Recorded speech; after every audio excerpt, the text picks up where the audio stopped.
Hi everyone, welcome back to our YouTube channel jobs information channel. ఈరోజు అయితే మనం AP constable women క్యాండిడేట్కి సంబంధించిన cut off ఎంత ఉండొచ్చు, వీళ్ళకైతే చాలా తక్కువ కట్ ఆఫ్ అయితే ఉంటుంది. సో మనకి వచ్చిన కామెంట్స్లో అయితే నేను బేస్ చేసుకుని అయితే ఇప్పుడైతే మీకు అది ఇన్ఫర్మేషన్ అయితే ఇస్తున్నాను. అలాగే మనం కొంచెం ఇన్ఫర్మేషన్ అయితే మన ఏపీలో వాళ్ళు ఉన్న వాళ్ళకి సంబంధించిన అయితే ఇన్ఫర్మేషన్ అయితే గ్యాదర్ చేసి మీకు అయితే ఇప్పుడైతే ఇన్ఫర్మేషన్ అయితే ఇస్తున్నాను. ముందుగా మన ఛానల్కి అయితే టెలిగ్రామ్ పేజ్ మరియు ఇన్స్టాగ్రామ్ అకౌంట్ అయితే ఉంది. కింద డిస్క్రిప్షన్లో లింక్ అయితే ప్రొవైడ్ చేస్తాను, ఒకసారి అయితే చెక్అవుట్ అయితే చేయడానికి ట్రై చేయండి. ఏదైనా ఇంపార్టెంట్ పీడిఎఫ్స్ కానీ ఏదైనా జాబ్ నోటిఫికేషన్స్ కానీ ఉంటేనే అయితే టెలిగ్రామ్లో అయితే పోస్ట్ చేస్తాను.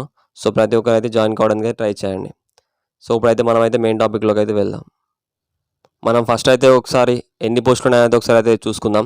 మనం ఫస్ట్ చూసుకున్నట్టయితే ఇక్కడ సివిల్ మెన్ అండ్ ఉమెన్కి కలిపి ఇక్కడ మనం చూసుకున్నట్టయితే 3580 పోస్టులు అయితే ఉన్నాయి. అలా ఇక్కడ ఏపీఎస్పీకి చూసుకున్నట్టయితే 2520 పోస్టులు అయితే వాళ్ళైతే ఇవ్వడం అయితే జరిగింది. ఇక్కడ మనం టోటల్గా చూసుకున్నట్టయితే 6100 పోస్టులతో అయితే వాళ్ళైతే నోటిఫికేషన్ అయితే ఇవ్వడం అయితే జరిగింది. ఇక మనం ఈ ఏపీఎస్పీకి సంబంధించిన పోస్టులు అయితే ఇవైతే ఓన్లీ మెన్కి సంబంధించే, ఇవైతే ఉమెన్కి అయితే ఎలాంటి పోస్టులు అయితే దీంట్లో లేవు ఏపీఎస్పీకి సంబంధించి. ఇక్కడ మనకు ఉన్న పోస్టులు అయితే చూసుకున్నట్టయితే ఇక్కడ 3580 పోస్టులు మాత్రమే. ఇది కూడా మెన్ అండ్ ఉమెన్కి కలిపి అయితే ఈ పోస్టులు అయితే ఉన్నాయి. సో ఇప్పుడు మీకు కట్ ఆఫ్ ఎంత ఉండొచ్చు అయితే నేను అయితే ఎక్స్ప్లెయిన్ చేస్తాను, వీడియో అయితే పూర్తిగా చూడండి. ఇక్కడ మనం అయితే ఒకసారి డిస్ట్రిక్ట్ వైజ్ పోస్టులు కూడా మనం అయితే ఇక్కడ చూసుకుందాం ఒకసారి. మనం ఇక్కడ ఫస్ట్ పాయింట్లో చూసుకున్నట్టయితే శ్రీకాకుళం నుంచి అయితే వాళ్ళైతే 100 పోస్టులు అయితే ఇవ్వడం అయితే జరిగింది.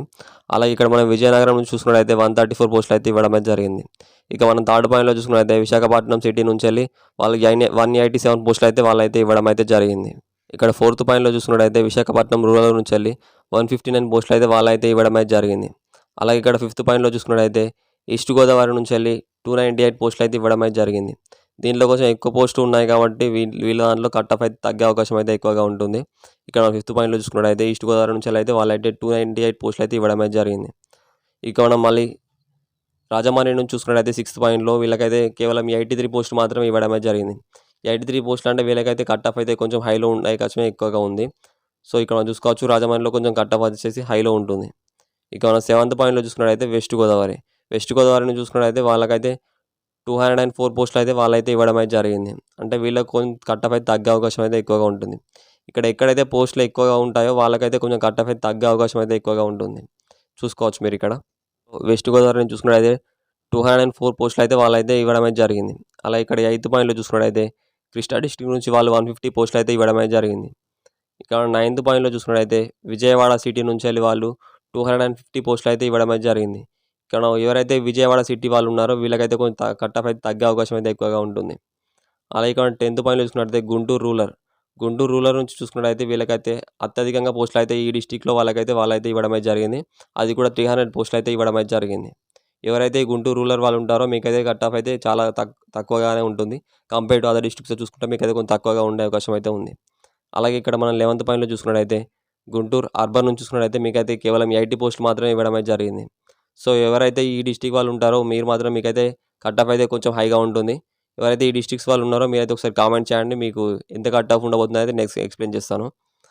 అలాగే ఇక్కడ మనం 12th పాయింట్లో చూసుకున్నట్టయితే ప్రకాశం డిస్టిక్ నుంచి చూసుకున్నట్టయితే వీళ్ళైతే 205 పోస్టులు అయితే వాళ్ళైతే ఇవ్వడం అయితే జరిగింది. సో దీనికైతే కట్ ఆఫ్ ప్రకాశం డిస్టిక్ సంబంధించి చూసుకున్నట్టయితే కట్ ఆఫ్ అయితే కొంచెం నార్మల్గానే ఉంటుంది, మరి హైలో అయితే ఉండదు. అదే 100 లోపే మీకు కట్ ఆఫ్ అయితే ఉంటుంది. కట్ ఆఫ్ గురించి అయితే నేను క్లియర్గా ఎక్స్ప్లెయిన్ చేస్తాను, వీడియో అయితే పూర్తిగా చూడండి. ఇక మనం 13th పాయింట్లో చూసుకున్నట్టయితే నెల్లూరుకు సంబంధించి వాళ్ళైతే 160 పోస్టులు అయితే ఇవ్వడం అయితే జరిగింది. ఇక మనం 14th పాయింట్లో చూసుకున్నట్టయితే కర్నూలు నుంచి 285 పోస్టులు. కర్నూలు వాళ్ళకు కూడా కొంచెం కట్ ఆఫ్ అయితే తగ్గే అవకాశం అయితే ఎక్కువగా ఉంది.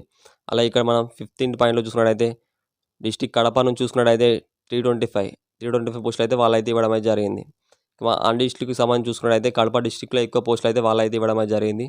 సో ఎవరైతే కడప డిస్టిక్ వాళ్ళు ఉంటారో మీకైతే కట్ ఆఫ్ అయితే ఎక్కువగా తగ్గే అవకాశం అయితే ఉంది. ఇక మనం చూసుకున్నట్టయితే అనంతపూర్ డిస్టిక్ నుంచి చూసుకున్నట్టయితే మీకైతే 310 పోస్టులు అయితే వాళ్ళైతే ఇవ్వడం అయితే జరిగింది. సో మీకు కూడా ఎక్కువగా కట్ ఆఫ్ అయితే తగ్గే అవకాశం అయితే ఉంది. ఎవరైతే అనంతపూర్ మరియు కడప డిస్టిక్స్ వాళ్ళు ఉన్నారో మీకైతే ఎక్కువ కట్ ఆఫ్ అయితే ఉండదు, మీకైతే తక్కువ కట్ ఆఫే ఉంటుంది. ఇక మనం 7th పాయింట్లో చిత్తూరు నుంచి చూసుకున్నట్టయితే 240 పోస్టులు అయితే ఉన్నాయి. సో ఈ పోస్టులకు సంబంధించి మీకైతే కట్ ఆఫ్ అయితే కొంచెం నార్మల్గానే ఉంటుంది, ఎవరైతే చిత్తూరు డిస్టిక్ సంబంధించి వాళ్ళు ఉన్నారో. ఇక మన 18th పాయింట్ చూసుకున్నట్టయితే తిరుపతి అర్బన్ నుంచి చూసుకున్నట్టయితే 110 పోస్టులు అయితే వాళ్ళైతే ఇవ్వడం అయితే జరిగింది. సో మనం ఇప్పుడు టోటల్గా అన్ని డిస్టిక్స్ కలిపి వాళ్ళైతే మీకైతే 3580 పోస్టులు అయితే వాళ్ళైతే ఇవ్వడం అయితే జరిగింది. సో మీకు టోటల్గా చూసుకున్నట్టయితే సివిల్ మెన్ అండ్ ఉమెన్ చూసుకున్నట్టయితే మీకైతే 3580 పోస్టులు అయితే ఉండడం జరిగింది. మీ అందరికీ ప్రతి ఒక్కరికి అయితే తెలుసు ఈ సివిల్ కానిస్టేబుల్ కట్ ఆఫ్ వచ్చేసి మీకు డిస్ట్రిక్ట్ వైజ్ కట్ ఆఫ్ అయితే ఉంటుంది. అందుకే నేను ఇంతకుముందు అయితే మీకైతే డిస్ట్రిక్ట్ వైజ్ ఎన్ని పోస్టులు అయితే నేనైతే ఎక్స్ప్లెయిన్ చేశాను. సో ఇప్పుడు కట్ ఆఫ్ గురించి అయితే చూద్దాం. Women constable expected cut off చూసుకున్నట్టయితే చాలామంది అయితే మనకైతే మెసేజ్ చేయడం అయితే జరిగింది. ఏదైతే మనం ఏపీఎస్పీ కానిస్టేబుల్ జాబ్ గురించి మనం వీడియో తీసాం కదా దాని గురించి. ఇక్కడ వాళ్ళైతే మనకైతే తెలిసిన విషయం ఏంటంటే చాలామందికి 70-80 మార్క్స్ రావడం అయితే జరిగింది. సో మీకైతే కట్ ఆఫ్ అయితే చాలా ఉండే అవకాశం అయితే ఉంది. చాలామంది అయితే మెసేజ్ చేశారు, అది కూడా 80 లోపే చాలామంది అయితే మనకైతే మెసేజ్ చేశారు. మాకు జాబ్ వస్తుందా, మాకైతే 78 మార్క్స్ వచ్చాయి, అలాగే 80 మార్క్స్ వచ్చాయి, 70 మార్క్స్ వచ్చాయని చాలామంది అయితే మనకైతే మెసేజ్ చేయడం అయితే జరిగింది. సో మనమైతే అన్ని యావరేజ్గా చూసుకుంటే మాత్రం ప్రతి ఒక్కరికి చూసుకుంటే 80 లోపు మార్క్స్ అయితే రావడం జరిగింది. సో మీకైతే కాంపిటీషన్ వచ్చేసి ఎవరికైతే 70-80 మార్క్స్ లోపు ఉంటాయో మీకైతే జాబ్ రావడానికి అయితే ఎక్కువగా అవకాశం అయితే ఉంది. సో ఇప్పుడు మనం చూసుకున్నట్టయితే సేఫ్ జోన్లో ఎవరు ఉన్నారు అది కూడా నేను ఎక్స్ప్లెయిన్ చేస్తాను. వీడియో చూసిన ప్రతి ఒక్కరు మన వీడియో అయితే లైక్ చేయండి. ఇక్కడ మనం ఉమెన్ కానిస్టేబుల్కి సంబంధించి ఎవరికైతే 90+ మార్క్స్ వచ్చాయో వీళ్ళైతే సేఫ్ జోన్లో ఉన్నట్టు. మీకైతే 90 మార్క్స్ వచ్చిన వాళ్ళు అయితే మీకైతే ఖచ్చితంగా జాబ్ అయితే రావడం అయితే జరుగుతుంది. అది మీ ఏ కేటగిరీ అయినా మీ ఏ డిస్ట్రిక్ట్ అయినా మీకైతే ఖచ్చితంగా జాబ్ అయితే రావడం అయితే జరుగుతుంది. ఇదైతే మన అనలైజ్ ప్రకారం అయితే మనకైతే తెలిసిన విషయం ఏంటంటే ప్రతి ఒక్కరికి అయితే చూసుకున్నట్టయితే ఉమెన్ క్యాండిడేట్స్కి వచ్చేసి 90 లోపే మార్క్స్ అయితే రావడం అయితే జరిగింది. అలాగే మీకు చూసినట్టయితే ఎటువంటి గ్రౌండ్ మార్క్స్ అయితే మీకైతే యాడ్ చేయరు. ఇది మన సివిల్ కానిస్టేబుల్ సంబంధించి చూసుకున్నట్టయితే. సో ప్రతి ఒక్కరికి ఎవరైతే మీకు మెయిన్స్లో డైరెక్ట్గా స్కోర్ వచ్చేసి 90+ మార్క్స్ వచ్చాయో మీ అందరికీ ఖచ్చితంగా జాబ్ అయితే వస్తుంది. ఇక మనం చూసుకున్నట్టయితే ఇంకా 80 మార్క్స్ వచ్చిన వాళ్ళది కూడా నేనైతే ఎక్స్ప్లెయిన్ చేస్తాను. ఇక ఎవరికైతే ఉమెన్ క్యాండిడేట్స్ వచ్చేసి 80+ మార్క్స్ వచ్చాయో మీకు కూడా జాబ్ రావడానికి అయితే ఎక్కువగా ఛాన్స్ అయితే ఉంది. సో మనకు మెసేజ్ చేసిన వాళ్ళందరూ 70-80 లోపు ఉన్న వాళ్ళు మాత్రమే మనకైతే మెసేజ్ చేయడం అయితే జరిగింది. సో కాంపిటీషన్ వచ్చేసి ఈ మధ్యలోనే ఉండే అవకాశం అయితే ఉంది. ఎవరికైతే 80+ మార్క్స్ వచ్చాయో మీకు కూడా జాబ్ రావడానికి అయితే ఎక్కువగా అవకాశం అయితే ఉంది. సో ప్రతి ఒక్కరు ఎవరికైతే 80+ మార్క్స్ వచ్చాయో మీరైతే జాబ్ వస్తుందని మీరైతే హోప్ అయితే పెట్టుకోండి. మీకైతే జాబ్ రావడానికి అయితే ఎక్కువగా అవకాశం అయితే ఉంది. వీడియో చూస్తున్న ప్రతి ఒక్కరికి అయితే ఆల్ ది బెస్ట్. మీ అందరికైతే జాబ్ రావాలని అయితే మనస్ఫూర్తిగా కోరుకుంటున్నాను. ఇక మీరు చూసుకున్నట్టయితే ఇంతకుముందు సేఫ్ స్కోర్ అని చెప్పాను కదా, మీరైతే ఎటువంటి భయపడాల్సిన అవసరం అయితే లేదు. మీకైతే ఖచ్చితంగా జాబ్ అయితే వస్తుంది. ఇక మనం 80+ మార్క్స్ వాళ్ళ గురించి కూడా చెప్పుకున్నాం కదా, మీకైతే 90% అయితే మీకైతే జాబ్ రావడానికి అయితే అవకాశం అయితే ఉంది. సో ప్రతి ఒక్కరు అయితే ధైర్యంగా ఉండండి. మీకైతే రిజల్ట్స్ అయితే వచ్చేలాగా వెయిట్ చేయండి. ఇలాంటి మరిన్ని జెన్యూన్ ఇన్ఫర్మేషన్స్ కోసం మన ఛానల్ని సబ్స్క్రైబ్ చేసుకోండి. పక్కన ఉన్న బెల్ ఐకాన్ అయితే ఆన్లో ఉంచుకోండి. అలాగే వీడియో చూసిన ప్రతి ఒక్కరైతే మన వీడియోని అయితే లైక్ చేయండి. Thank you.